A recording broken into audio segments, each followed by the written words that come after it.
भगवान अवतार लेकर के आते रहते हैं महाराज। एक बार महाराज गजेंद्र पर अनुग्रह करने के लिए भगवान हरि रूप में पधारे हैं। बड़ी प्रसिद्ध कथा है, आप लोग अनेक बार श्रवण कर चुके हैं। गजेंद्र के ऊपर भगवान का अनुग्रह हुआ है। सुखदेव जी महाराज वर्णन करने लगे। आसीदा गिरवरो राजन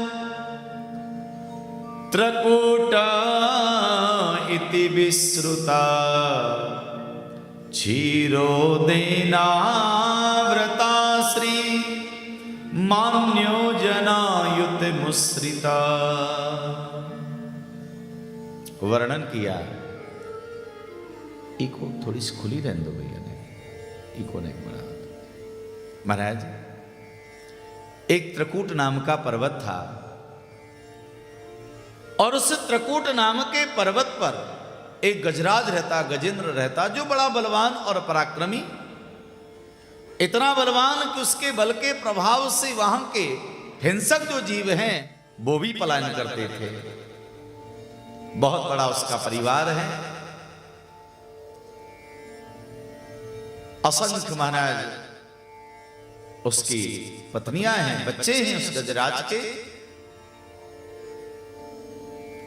जिस स्थान पर रहता है वहां पर ग्रीष्म काल का समय था तो पानी सूखने लगा। एक बार उसको लगा कि इस पर्वत श्रृंखला पर जल सूख गया है, तो जल की तलाश के लिए उसने अपने पूरे परिवार को साथ में लिया और निकल पड़ा। बहुत दूर जाकर के उसको एक सुंदर सरोवर दिखाई दिया। सरोवर में पीत वर्ण के कमल के पुष्प खिले हैं। पूरे परिवार के सहित उस गजराज ने उस सरोवर में प्रवेश किया। जलपान की उसी में क्रीड़ा करने लगा। सरोवर का जल जो है वो कीचड़ युक्त होने लगा। उसमें एक ग्राह रहता था। उस बलवान ग्राह ने गजेंद्र के पैर को पकड़ लिया।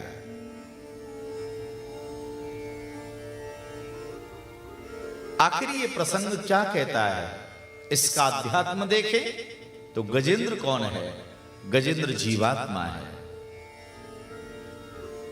सरोवर सरोवर संसार है और ये ग्राह ये काल है। जीवात्मा संसार रूपी सरोवर में अपनी कामनाओं की पूर्ति के लिए आया है।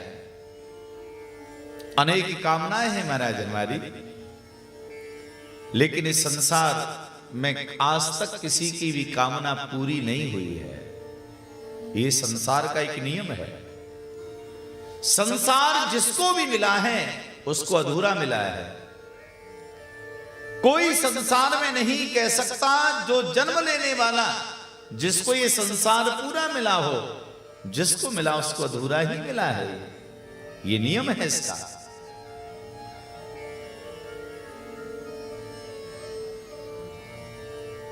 तो जीव आता है संसार में कामनाओं की पूर्ति के लिए, लेकिन काल उसको पकड़ लेता है।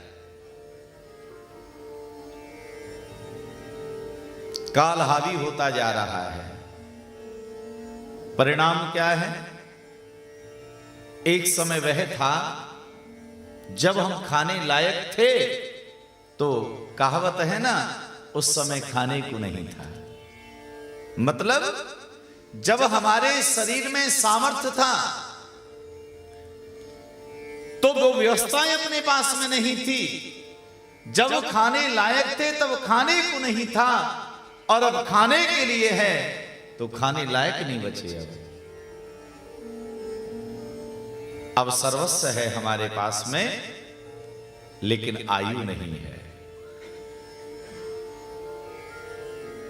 और सबसे ज्यादा यदि व्यक्ति के पास में अगर कोई कमी है तो आयु की है, उम्र नहीं है महाराज। धन है, बल है, ज्ञान है, वैभव है, सारी व्यवस्थाएं हैं, लेकिन व्यक्ति के पास में उम्र नहीं है महाराज, आयु नहीं है। देखते देखते महाराज आयु इस प्रकार से व्यतीत होती जा रही है, खर्च होती जा रही है, समय का पता ही नहीं चल रहा है। इस गति से समय व्यतीत हो रहा है कि कब जन्म हुआ, कब बड़े हुए, कब युवान हुए, कब वृद्ध हो गए और कब न जाने चलने की तैयारी हो जाए।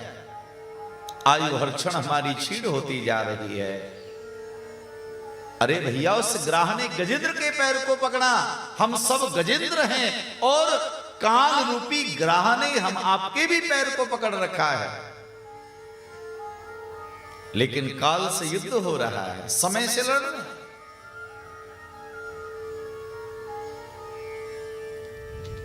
और एक ना एक दिन महाराज उस जीव को ही हारना पड़ेगा काल से।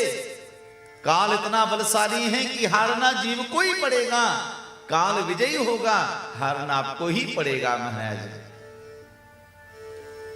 जब गजेंद्र को लगा मैं तो डूबने वाला हूं, तो परिवार के लोगों से रक्षा मांगने लगा, मुझे बचाइएगा, मेरी रक्षा करिएगा। तो गजेंद्र के परिवार के लोग बचाने के लिए बहुत प्रयास करने लगे, किसी प्रकार से इनकी रक्षा हो जाए, किसी प्रकार से इनकी सुरक्षा हो जाए, लेकिन वो भी हार गए महाराज। वो भी हताश हो गए, हार गए। और अब गजेंद्र ने भगवान को पुकारा है। क्षेत्रज्ञाय नमस्तुभ्यं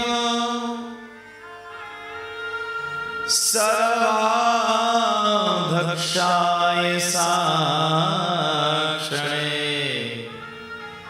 पुरुषाय आत्ममूलाय मूल प्रकृतिये नमः। गजेंद्र को ने भगवान को पुकारा है। जब गजेंद्र को लगा कि मैं डूबने वाला हूं, तब भगवान को पुकारा। इस प्रसंग से हम ये ज्ञान ले सकते हैं, भैया गजेंद्र ने बिल्कुल बाद में भगवान को पुकारा। अरे हम वो नौबत आने ही नहीं दें कि जब हम डूबे तब भगवान को बुलाएं। अभी से भगवान को बुलाओ ना, अभी से परमात्मा को पुकारो। लेकिन धन्य है मेरे भगवान। श्रीमद् भागवत जी में बहुत बड़ी बात लिखी है। जब गजेंद्र ने भगवान को पुकारा तो टेर ऐसी परमात्मा से लगी, महाराज गजेंद्र पूरा नाम नहीं बोल पाया,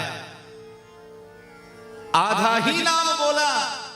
पूरा नाम तो तब हुआ जब उस ग्राह का सर ही कट गया, तब जाके पूरा नाम हो पाया।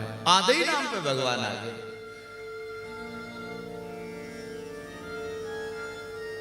भगवान ने आने में देरी नहीं की महाराज। समस्त देवता तो इस विषय में चिंतित रहने लगे। गजेंद्र मेरा नाम नहीं ले रहा है, मेरा नाम नहीं पुकार रहा, हम बचाने क्यों जाए, हम बचाने क्यों जाए।